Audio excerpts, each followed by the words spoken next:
السلام عليكم ورحمة الله. ازيكم يا شباب؟ عاملين ايه؟ في الفيديو اللي فات شرحنا طريقة ال XML HTTP request وفهمنا ازاي بتشتغل، وفهمنا ازاي ان انا اقدر استقبل بيها بيانات وابعت بيها بيانات، ولكن الموضوع هنا كان طويل شوية وتحس ان هو معقد شوية.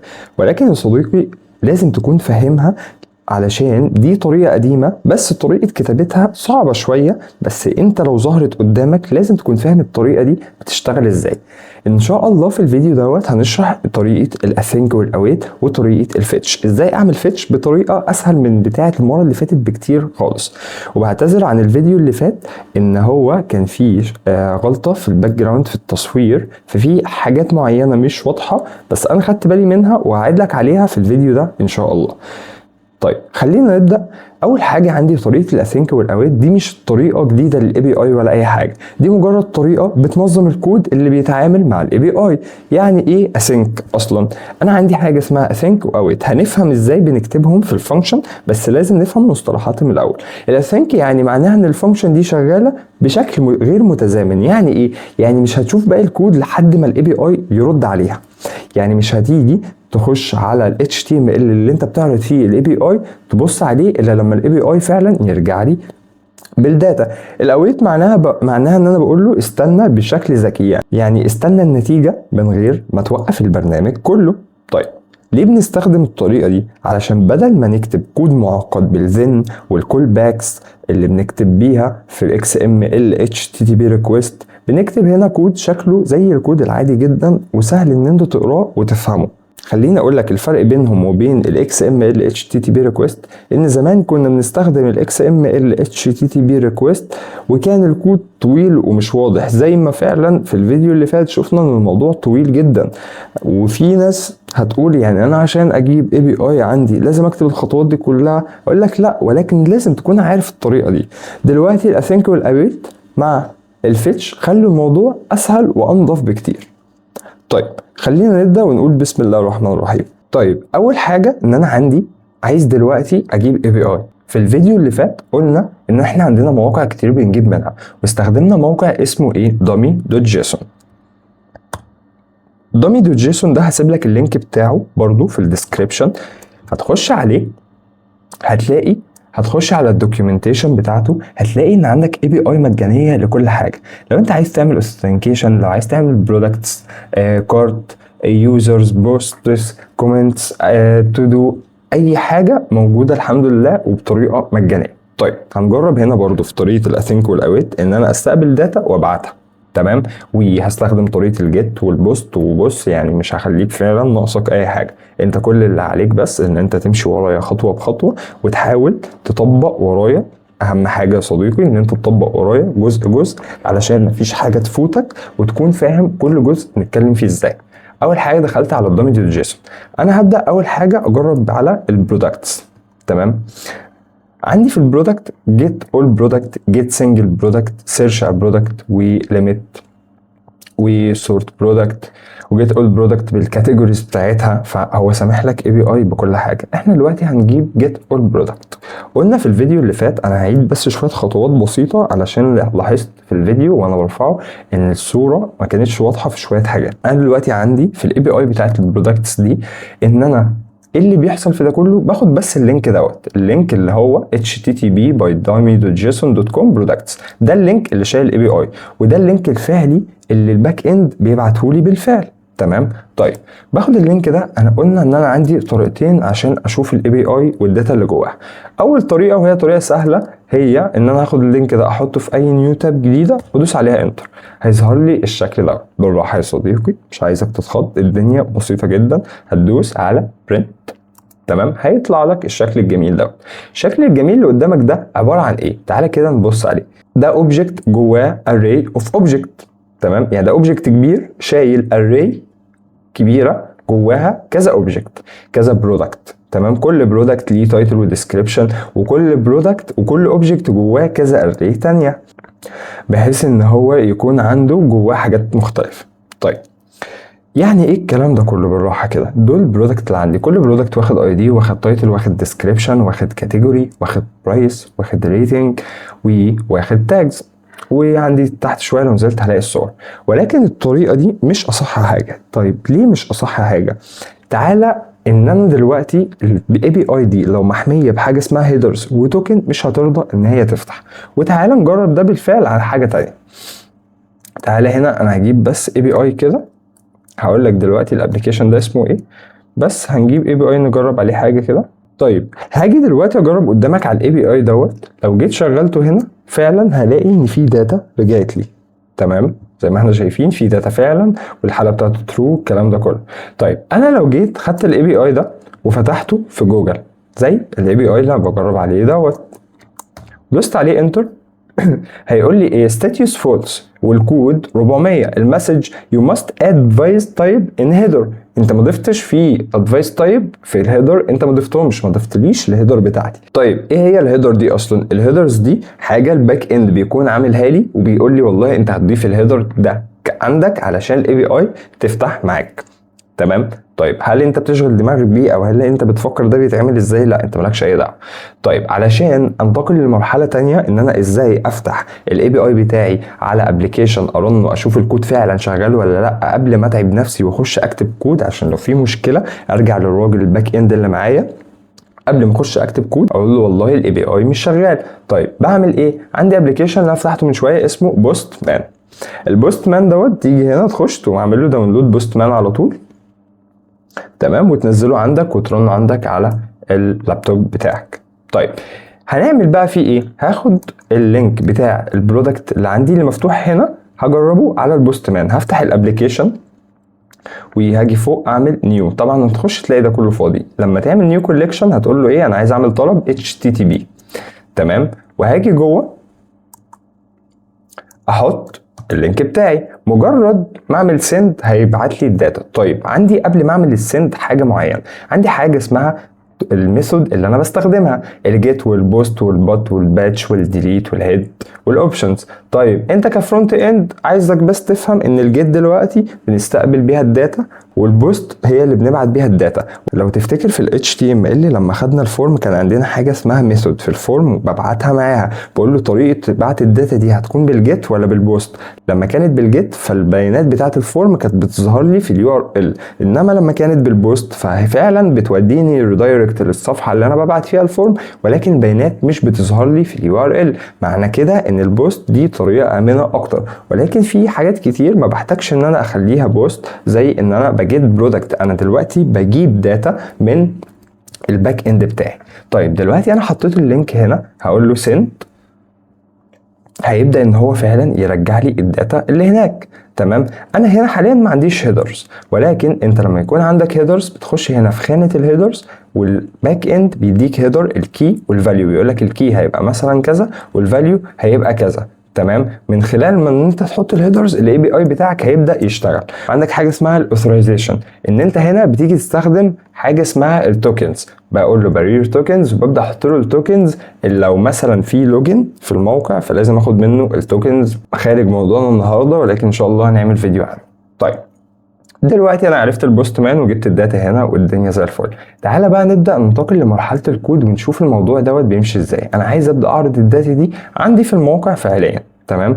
طيب هنعرضها الاول سنجل، بعد كده سنجل يعني برودكت، بعد كده هنعمل برضو عليها فور لوب بحيث ان الداتا كلها تشتغل عندي. دلوقتي اول حاجه انا عملت فايل HTML وعملت main.javascript وربطهم ببعض والدنيا زي الفل. بص يا صديقي، طريقة الاسync والاويت هي سهلة جدا. انت دلوقتي عايز تعمل فانكشن تستقبل فيها الداتا، فهتعمل فانكشن، تمام؟ اسمها ايه؟ مثلا get product، تمام؟ دي فانكشن عادية جدا، انا عايز بس استقبل فيها الداتا. طيب عندي فانكشن اسمها الاسync فانكشن. الاسync فانكشن بتيجي هنا قبل الفانكشن تكتب له حاجة اسمها async. الاسync دي لما اتكلمنا عليها في اول فيديو قلت لك يعني ايه؟ معناها ان الفانكشن دي بتشتغل بشكل غير منتظم. يعني ايه؟ يعني مش هتشوف باقي الكود، مش هتنزل كده لو عندي كود جافا سكريبت تاني تحت مش هتنزل تبص عليه لحد ما الاي بي اي يرد عليا ويرجع لي فعلا داتا، تمام؟ طيب بعد كده عندي جوه الفانكشن دي عايز اعمل فاريبل استقبل فيه الداتا. فوالله بص انا هقول لك الطريقه الصح على طول. الطريقه الصح ان انا بعمل حاجه اسمها تراي وكاتش. يعني ايه تراي ويعني ايه كاتش؟ انا هنا بقول له امسك الاي بي اي، فباجي اول حاجه اقول له انا هتعمل تراي وافتح كيرل براكت، بعد كده هاجي تحت اقول له ايه كاتش وهفتح برضو كيرل براكت. انا هنا عملت فانكشن هقول له والله انت جوه التراي هتمسك الاي بي اي، والكاتش دي عشان لو في ايرور تعمل لي عليه ايرور تمسكه لي وتعرضه لي في الكونسول دوت لوج، او تعمل لي عليه كونديشن معين. تمام. طيب انا دلوقتي عملت فانكشن وكتبت تراي وكاتش عشان ابدا استقبل الداتا. طب هستقبلها ازاي؟ اول حاجه جوه التراي هتعمل كونست. تمام. هقول والله جوه الكونست دي هستقبل حاجه اسمها ريس. دلوقتي انا لما كتبت ريس هنا معناها ان انا بستقبل ريسبونس. الريسبونس دوت اللي جاي لي منين؟ جاي لي من الداتابيس. طيب انا لما قلت له فوق هنا async فانكشن اتكلمنا عليها من شويه، وقلنا برضو ان الاسync معناها ان انا ما يخشش يقرا الكود كله الا لما يرجع لي فعلا الاي بي اي. بعد كده بعد ما بعمل المتغير ده اسمه ريس او اسمه احمد، اسمه اي حاجه، مش لازم يكون ريس، ممكن يبقى ريسبونس. تمام. وممكن يبقى ريس زي ما انا عايز. اقول له هيساوي ايه؟ هيساوي حاجه اسمها اويت. اويت لمين؟ للفيتش داتا. يعني انا دلوقتي بقول لك ايه؟ بص يا معلم، ما تخشش تقرا بقيه الكود الا لما ترجع لي الداتا، وهنا تستنى لحظه تجيب لي الداتا. طيب الاويت دي بستخدم هنا ايه؟ بستخدم الفيتش. تمام. الفيتش هنا بقوم عامل قوسين واحط جواها لينك الاي بي اي اللي انا هستخدمه. يعني هنا نحط سيميكولون، عايزين نجيب لينك الاي بي اي اللي هو البراكتس اللي احنا جبناها من شويه، او تعالى نجيبها تاني. هخش هنا جوه البرودكتس، انا عايز اعرض برودكت كتير، هاخد البرودكت دوت.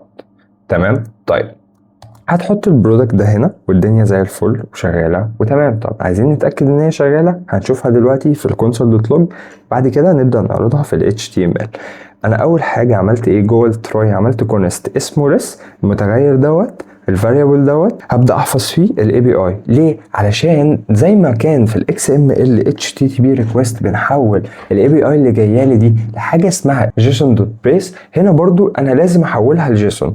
ليه؟ علشان الاي بي اي جايه از اوبجكت واري. طريقه كتابه الجيسون نفسها تبقى مختلفه شويه، والجيسون دي مش لغه برمجه، هي طريقه كتابه اخترعوها علشان اقدر احول الاي بي اي اللي جايه لي لطريقه كتابه الجيسون عشان اقدر ان انا استخدمها في ال HTML وانادي على البرودكت بتاعي. تمام. طيب دلوقتي هعمل متغير جديد تحت. المتغير دوت هسميه داتا او هسميه اي حاجه. تمام.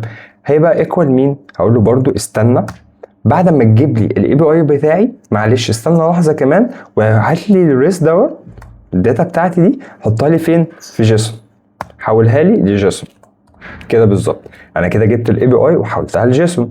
بعد كده والله هقول له بص كونسول دوت لوج للداتا. تمام. ابدا اطبع لي الداتا اللي انت جبتها بعد ما حولتها لي لجيسون. تعالى هنا نطلع نبص عندي. طبعا انا فاتح الكونسول، نعمل ريفرش، مفيش اي حاجه ظهر كلمه async await في HTML. طيب ليه مفيش اي حاجه ظهرت؟ طبعا ده ايرور مالناش دعوه بيه. السبب الرئيسي ان هي ما تظهرش ان انت ممكن تنسى حاجه اساسيه جدا. انت دلوقتي عامل فانكشن، مش الفانكشن دي المفروض ان انا انادي عليها عشان تبدا ان هي تشتغل؟ المفروض اخد الجيت برودكت دي اقول له والله شغل لي الفانكشن دي وانزل انادي عليها تحت. هطلع كده انا دلوقتي شغلت الفانكشن، هلاقي ان البرودكت بتوعي جم فعلا، قال لي الليميت بتاعك 30 وكلهم جواهم الداتا بتاعتهم. طيب كلام جميل. ايه فايدة الكاتش والتراي؟ تراي هنا لو اشتغلت هيعرضها لي، الكاتش لو في ايرور هيطبع لي الايرور بتاعي. يعني ايه؟ جوه الكاتش هقول له انت تعمل لي حاجة كاتش لمين؟ لاي ايرور عندك. ليه؟ علشان لو جه اي ايرور هتعمل لي كونسول دوت لوج لمين بقى؟ هنا مش هقول له معلش انا اسف، هنا مش هقول له دوت لوج، هنا هقول له دوت ايرور عشان يظهر لي مثلا ان في ايرور. تمام. ايرور دي كلمه تكست اللي انا كاتبها، ويظهر لي هنا بقى الايرور بتاعي بالشكل دوت جوه الكاتش. تعالى نصور كده الكلام ده كله. تعالى نصور سنه بس. يعني ايه؟ انا بقول له لو في ايرور هنا تعالى رجعها لي. طب تعالى نبص دلوقتي هل اصلا في ايرور؟ لا مفيش ايرور. طب تعالى نبوظ الاي بي اي ده، الدنيا دلوقتي باظت.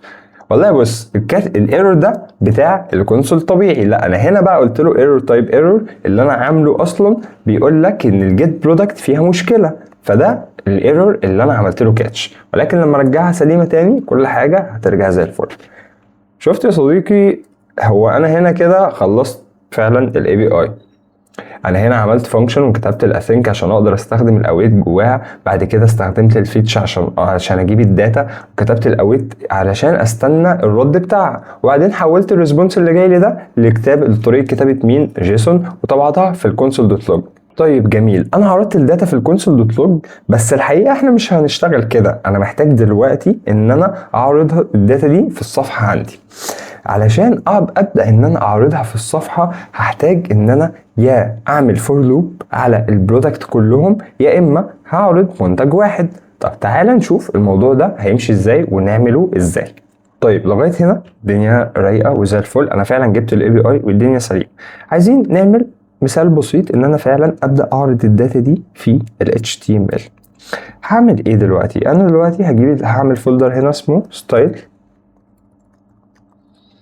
style.css عشان بس يبقى معايا CSS جاهز.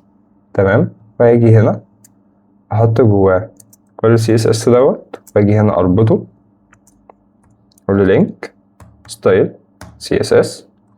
وبعد كده جوه ال HTML هعمل حاجه بسيطه جدا. هعمل ان انا هستقبل كل البيانات عندي فين؟ جوه div. يعني انا هعمل div هديها ID وكلاس. اقول له والله بص الdiv دي جواها ايه؟ ID. تمام، الاي دي دوت بيساوي برودكت او products. ده اللي انا هنادي عليه في الجافا سكريبت عشان اقدر من خلاله اخش جوه الديف اعرض بيها، واديله كلاس كونتينر. تمام. طيب دلوقتي لو طلعت مش هلاقي ان اي حاجه موجوده غير كلام بالشكل ده، واتاكدت فعلا الداتا جات لي جوه الكونسول. عايز بقى ابدا اعرضها سواء باستخدام البوتستراب او بالتيرمنت او بالسي اس اس. الديزاين اللي انت هتعمله هنا مش هيختلف عليه، الا بس ان انا دلوقتي المكان اللي انا هعرض فيه هو الديف دوت، فهبدا ان انا اعمل ليه الاي دي بتاعه. طيب هبدا دلوقتي انتقل لخطوه تانية، وهي ان انا ازاي ابدا ان انا بدل ما الاي بي اي دي موجوده هنا اعرضها فعلا جوه الداتا. فمحتاج ان انا من خلال الجافا سكريبت اخش جوه ال HTML اعرض فيه الداتا فعليا. طيب جوه التراي بدل ما هقول له console.log للداتا، لا انا هعملها كومنت دلوقتي، وهبدا ان انا اعمل خطوات تانية خالص.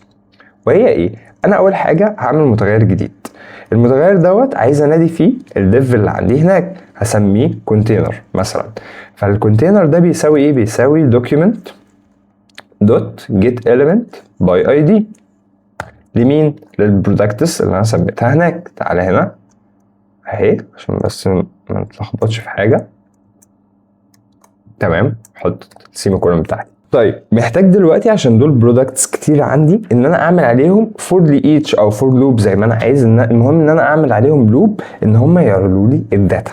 هاجي دلوقتي جواها ابدا ان انا استخدم لوب علشان اعرض فيها، وابدا ان انا اكتب HTML فعليا هنا. هقول له والله بص انا دلوقتي الداتا عندي فين؟ جوه متغير الداتا ده. هقول له بص الداتا دي تمام دوت برودكتس داتا جواها برودكتس. طب انا لا مش جيت برودكتس، انا اسف، دوت برودكتس.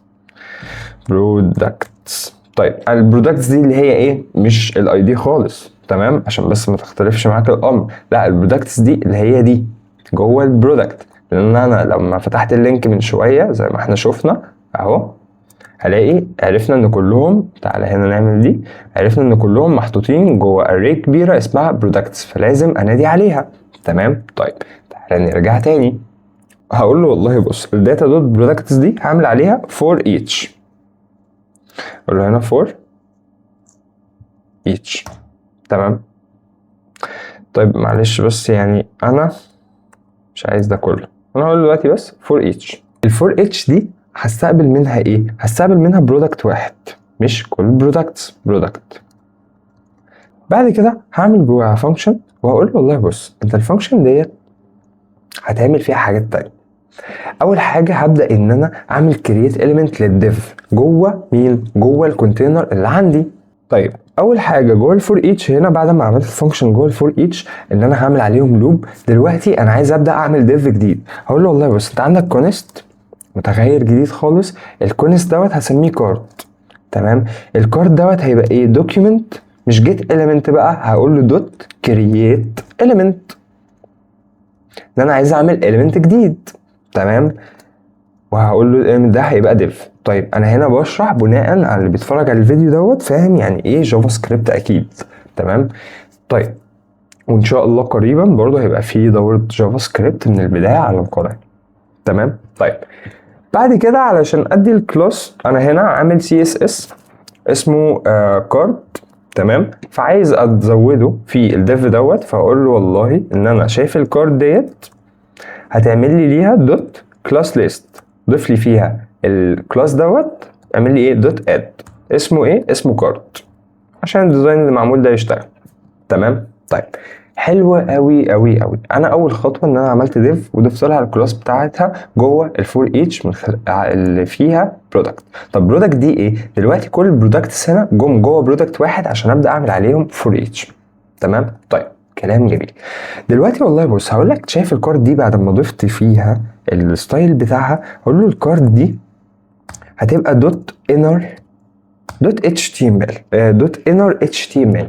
انا دلوقتي محتاج ان انا اكتب جوه الاتش تي ام ال، فاقول له هتساوي ايه؟ البيج تاج، لان قلنا ان البيج تاج الوحيده اللي بتسمح لي اكتب اتش تي ام ال جوه الجافا سكريبت.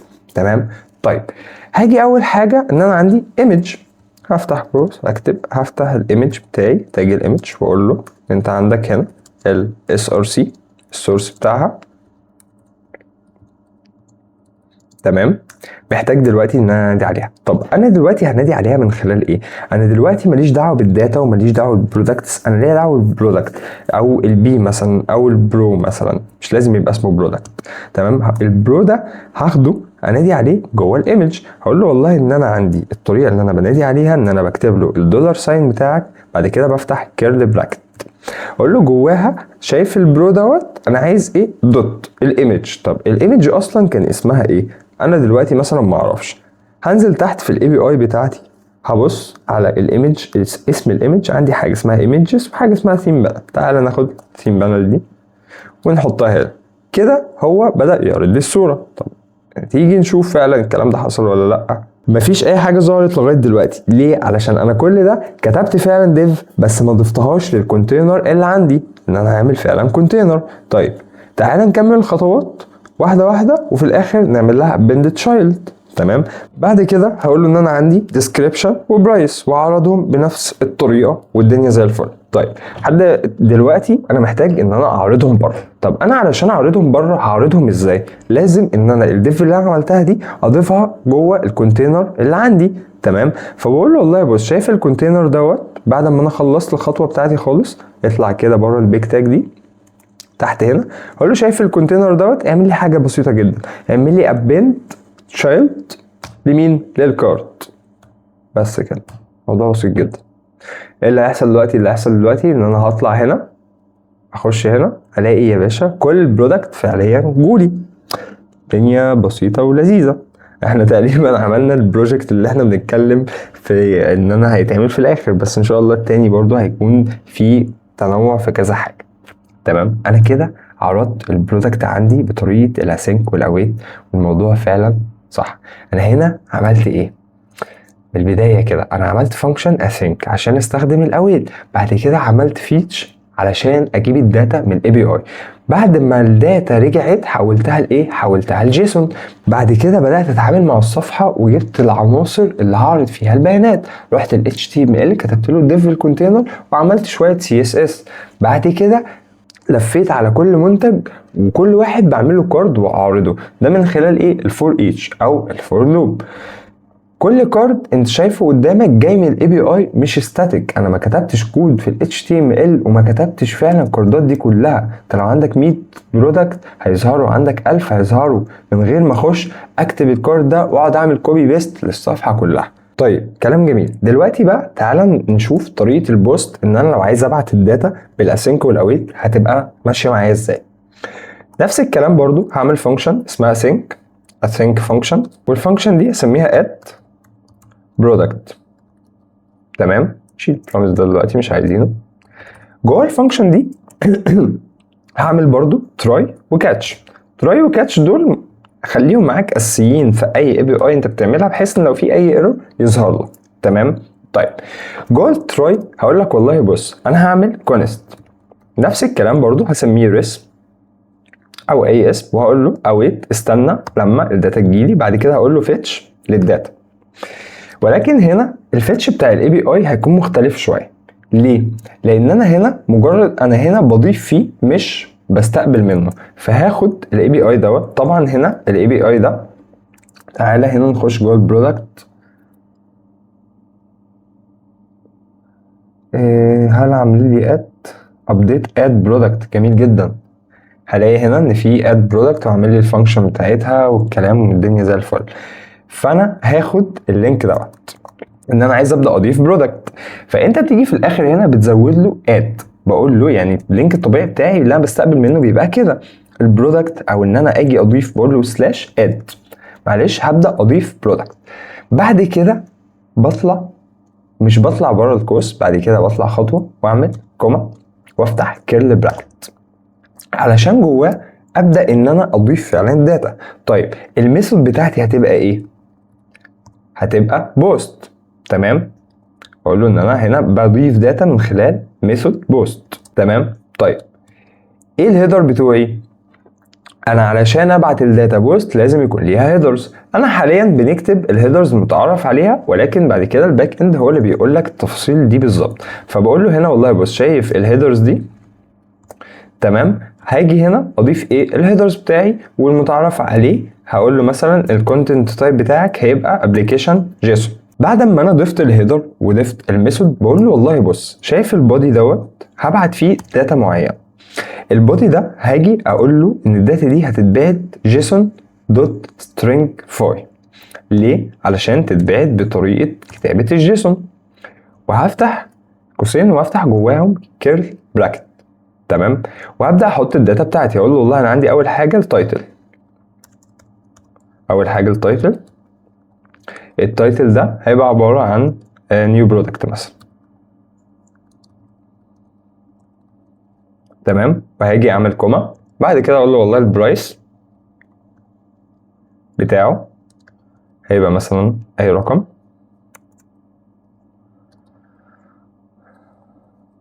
تمام. بعد كده اقول له مثلا الديسكريبشن بتاعه هيبقى منتج جديد، او لاست مثلا نخليها لاست نيو برودكت. تمام. مليت البيانات بتاعتي الدنيا زي الفل. تعالى هنا نحط سيمي كولون هنا. لا مش هنا، انا اسف، نحط سيمي كولون هنا.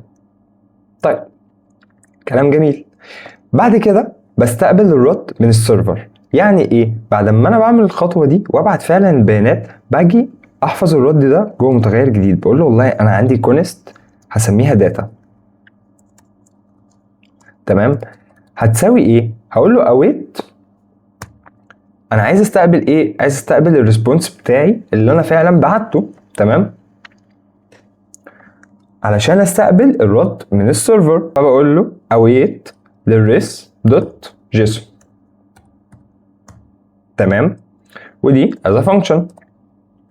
بعد كده تعالى نطبع النتيجة بتاعتي. هقول له console دوت لوج لمين؟ هقول له console دوت لوج لمين؟ للداتا اللي انا عملتها، عشان فعلا يبدأ يعرض لي الرد دوت نشوف سمعت ولا لا. وطبعا في الكاتش قلنا ان انا هعمل هنا ايرور. اقول له والله جوه الكاتش هنا تكتب لي ايرور. تمام. وبعد كده هقول له لو حصل ايرور console.log هتكتب لي كلمة ايرور او مثلا في مشكلة زي ما انت عايز، وبعد كده هتكتب كلمة ايرور. تمام. طيب علشان اشغل كل حاجة لازم اعمل كول باك لمين؟ للفانكشن وانادي عليها تحت خالص عشان تشتغل معايا. تعالى كده نطلع في الاي بي اي عندي ونخش جوه انسبكت ونفتح الكونسول. هلاقي فعلا جالي اوبجكت فيه فعلا الداتا بتاعتي، فبالتالي انا فعلا ضفت استلمت داتا وبعت داتا. طيب انا هنا اللي عملته ايه سريعا كده؟ اللي عملته ايه؟ انا غيرت الميثود وخليتها بدل ان هي تكون جيت بقت بوست، وضفت هيدرز عشان اقول ان انا ببعت جيسون، وبعدين حطيت الداتا جوه البودي باستخدام مين؟ الجيسون دوت سترينجفاي. اهم نقطه عندي ان اي ريكوست فيه بودي لازم يبقى فيه الكونتنت تايب بتاعه في الهيدر لازم يبقى ابلكيشن جيسون. تمام؟ ده نفس اللي بيحصل لما تعمل ريجستر او لوجن في اي موقع، انت بتبعت داتا للسيرفر وهو بيرد عليك. تمام كده؟ انا استخدمت الاسync والاوت. طيب تعالى نشوف الفيتش والدوت ذن بنستخدمها ازاي. طيب تعالى اوريك طريقه تانية خالص برضو، ان انت لو جيت دخلت على dummy.json وجيت قلت له والله انا عايز البرودكت جيت اول برودكت مثلا، هو بيقول لك انت عندك الفيتش والدوت ذن. لو جيت خدت دي بالظبط كده زي ما هي كوبي، دي طريقه من ضمن الطرق السهله برضو شويه، وجيت عرضتها عندك وطلعت في الكونسول، هتلاقي فعلا الداتا جاتلك بس كده. فالطريقتين دول اسهل بكتير من الاكس ام ال اتش تي تي بي ريكوست، ولكن لازم انت تكون فاهم الاكس ام ال اتش تي تي بي ريكوست بتشتغل ازاي. وان شاء الله في الفيديو اللي جاي هبدا اعرفك على لايبراري اسمها اكسيوس، بنستخدمها برضو في ان انا ابعت واستقبل اي بي اي، وهي بتهندل الايرورز وبتهندل كل حاجه، ودي بتبقى في الشغل العملي افضل شويه، ولكن عادي لو استخدمت دي او استخدمت دي. واتمنى يا صديقي تكون استفدت فعلا من الفيديو، وما تنساش ان انت تطبق خطوه بخطوه. ولو في اي حاجه وقفت معاك انا حاطط لك اللينك بتاع البروفايل بتاعي في الديسكريبشن، تقدر تخش تتواصل معايا. ولو فعلا استفدت من الفيديو ما تنساش ان انت تعمل سبسكرايب للقناه ولايك للفيديو. السلام عليكم ورحمه الله.